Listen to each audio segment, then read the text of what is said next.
to our next speaker, Sayumi De Silva. Sayumi is an alumna from our Region 8 competitions, and Sayumi's going to take us in a little bit of a different direction. She's the eldest of 3 children and is currently in 10th grade attending Jackson County Early College.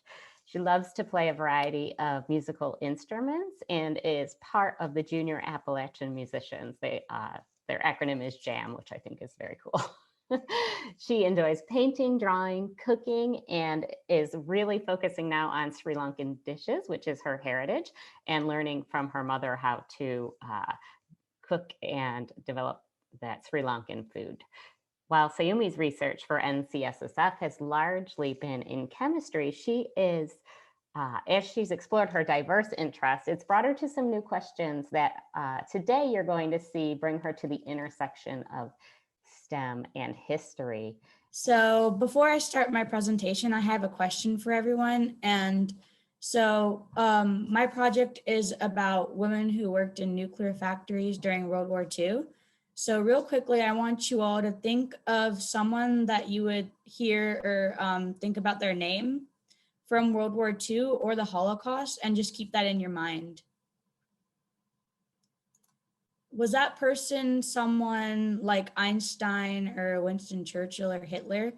And I have a feeling that they were someone like this, a big figurehead in World War II. And I also want you to think if they were male or female. And now, was that person of color? And right here you can read, these are my guesses of who you thought of. And maybe you thought of someone from the Holocaust as well, like Anne Frank. So during World War II, there were a lot of men going overseas to the war and becoming soldiers for the war effort. And because of that, there was a lot of job opportunities that were open. There were a lot of jobs that weren't being filled, and women were encouraged to join these jobs. So there was a lot of propaganda like this poster right here that was created to encourage women to join. And many jobs were filled for different reasons. Sometimes women would join a job because their brother or their husband or father was in the war and they wanted to support them. Or they just wanted some money, because you had to keep in mind, this was right after the Great Depression. So our economy in America was very low and there was a lot of poverty. So there was job opportunities that provided money for people. And the Manhattan Project was one thing that provided jobs for these women. So before I get into that, I want to talk a little bit about Rosie the Riveter. And you've probably seen her or heard about her, especially in history class. And she was a famous face in propaganda during World War II. The creator was this man called J. Howard Miller, and her image was created in 1942. And her name was actually based off of a song that was created during this time.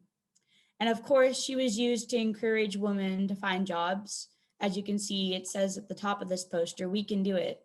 And I got my inspiration for the name of my project from her name, Roses. And actually the other part I got, Radium, was from the woman that actually worked in the Manhattan Project, which I'll talk about a little bit later. So there were many types of job offers, and this was mainly in the industrial division, because women actually shifted from female-based jobs to jobs that normally women wouldn't occupy, such as construction or driving trucks or chopping lumber. And as you can see, there's a lot of other jobs listed right here. And also they started joining jobs in the Army, like they joined the Air Force, and they had their own division for those as well, and the Marine Corps and things like that.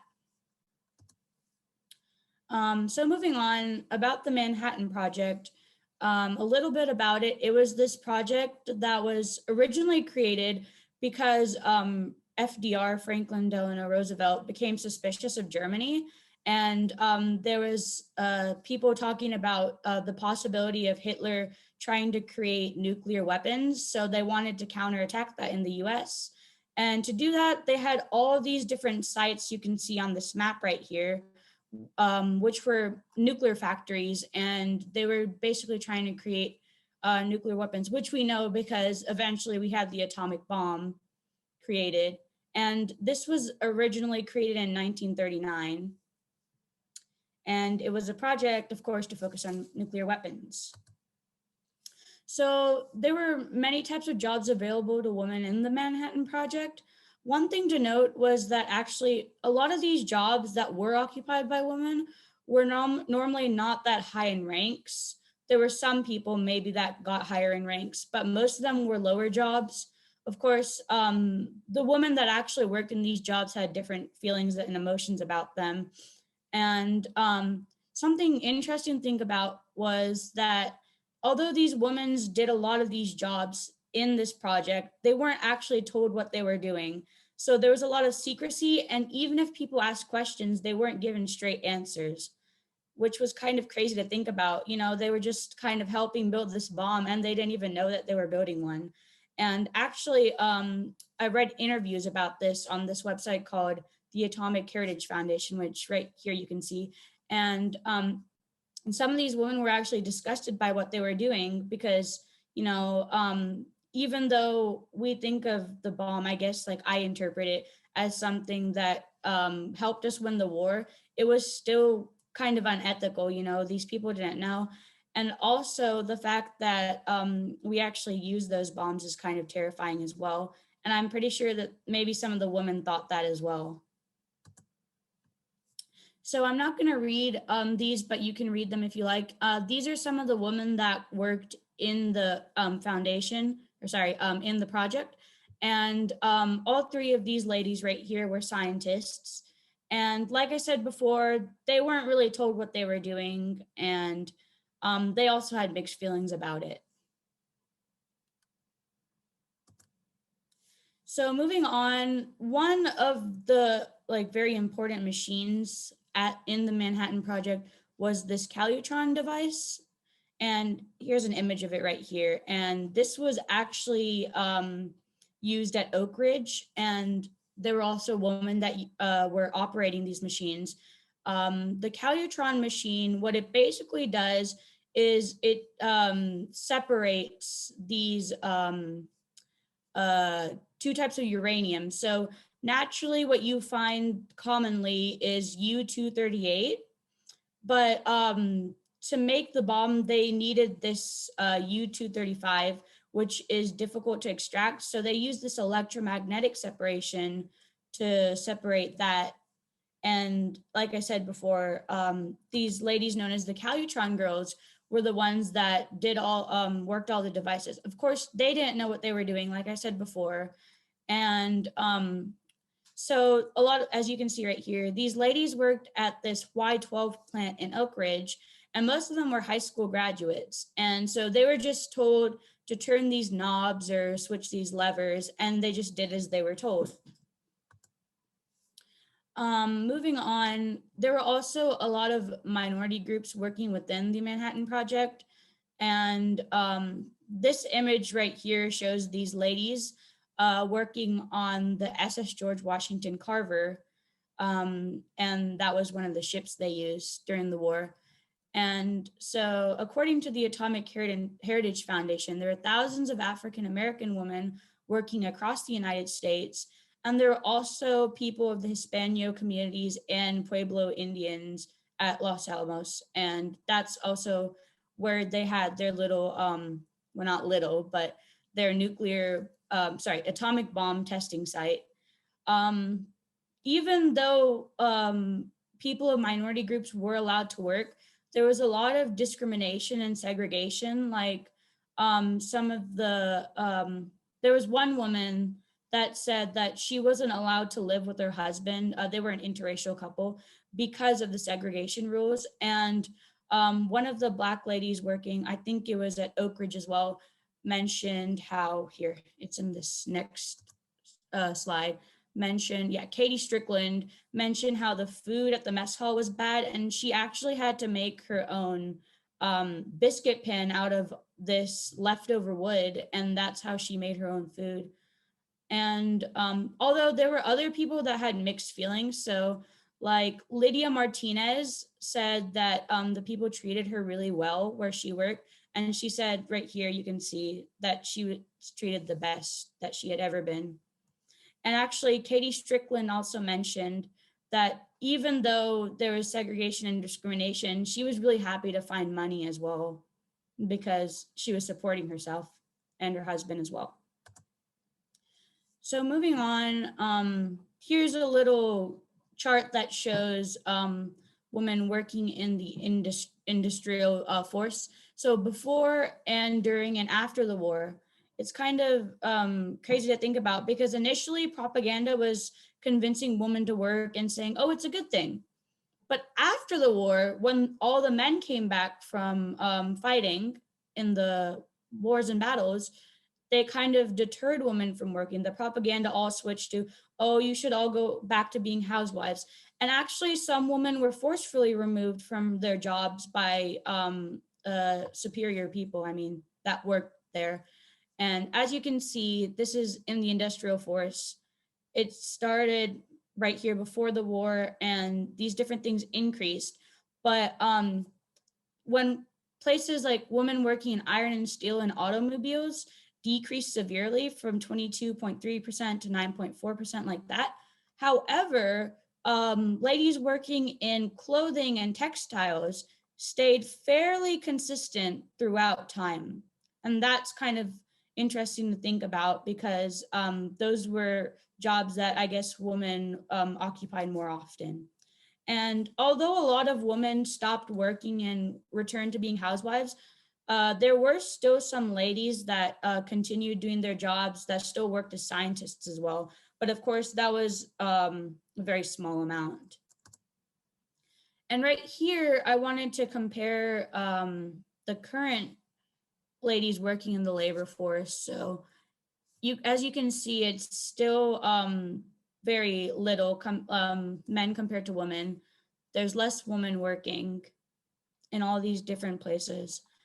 And I also wanted to show you all the stats in STEM jobs and fields. As you can see, so this dark blue color is men. This lighter, I guess like a turquoise color is women. And then this dark gray bar and then the light gray bar, it shows are not statistically different. So jobs like biological technicians or other sciences are fairly the same. But as you can see, overall in STEM, there's more men than women. And especially down here, you can see in like material engineers or civil engineers, basically any engineer, there's more men than women. And then I also have another graph.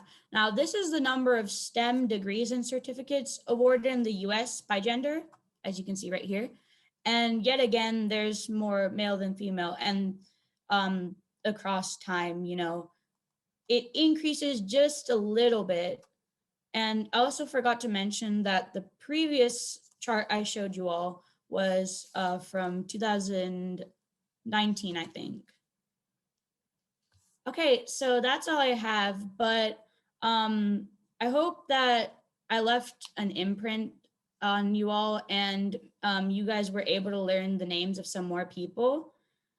And it shows that there's actually a lot of just normal people behind all these amazing scientists. Of course, they contribute a lot, but there were also all these people behind them that were helping to help all these projects and to create the bomb.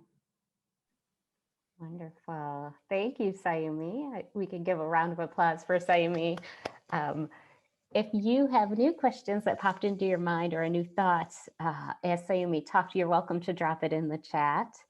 Sayumi, as you and I talked about this presentation, And you talked to me a little bit about kind of how you uncovered this and what drove you to dive into some more research on this topic.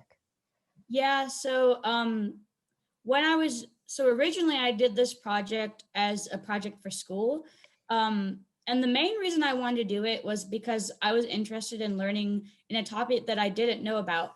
So I knew about all of these people like Hitler and Mussolini and Einstein, but I didn't know about all these normal people that were working behind all these geniuses, I guess. And especially, I didn't know especially about these women that were working in the Manhattan Project. We didn't learn about this in school. I think I've heard about Oak Ridge maybe once or twice just because I live near the Fontana Dam, and that's a major part, especially in Oak Ridge, because that's what gave the electricity and power for this project. But that was because I went on a trip there. So I never learned about it in school. Yeah, that I've heard that many times. We do learn about some of the same people each year in school. And Daniel's asking, does this knowledge kind of uncovering these women in STEM and these minorities that worked in STEM, does it change your ideas or plans about how you will engage in research as a scientist? Um, I'm not really sure how that's a good question. Um, well, I guess it gives me motivation to try hard in the STEM field. Yeah, yeah, and your research has mostly been in chemistry, right? Chemistry and biology. Yeah, and if you look at your chart, I think chemistry is one of the lesser known women fields, but biology Yeah. certainly really high for the women. So congratulations. I hope you pave your way through that chemistry world.